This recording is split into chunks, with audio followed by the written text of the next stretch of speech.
Back in June, you and the president said that there's no substitute for face-to-face dialogue with between leaders, and you signaled then that President Biden and President Xi could possibly meet on the sidelines of the G20. That's obviously not happening since Xi is not attending.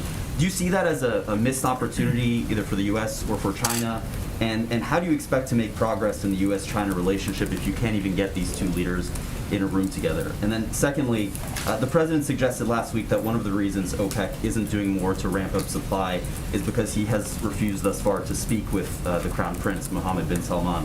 Will the president speak with the Crown Prince? Is there a possibility of a meeting on the sidelines of the G20 between the two? So on the second, I don't have anything to announce. We don't even know who is coming to represent Saudi Arabia at that event. So we will see what happens over the course of the coming days. On the first question, I was in Zurich just a couple of weeks ago meeting with Politburo member Yang Jiechi, who's responsible for foreign policy and national security policy for China. And he and I agreed that the two presidents will have the opportunity to have a virtual meeting before the end of the year. I don't have a date to announce today, but they will be able to sit as close to face as technology allows to see one another and spend a significant amount of time going over the full agenda. President Xi has chosen not to attend these summits.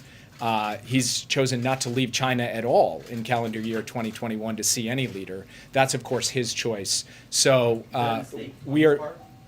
Well, I'm not going to characterize the decision-making he's making. All I can say is from the U.S. president's perspective, President Biden does believe it's important that he have the opportunity to have a face-to-face engagement with Xi Jinping, and if it's not possible in person because of Xi's travel constraints, doing it by virtual meeting is the next best thing. That's what we're intending to do, and we're intending to do that because in an era of intense competition between the U.S. and China, intense diplomacy at the highest levels, leader-level diplomacy, is vital to effectively managing this relationship.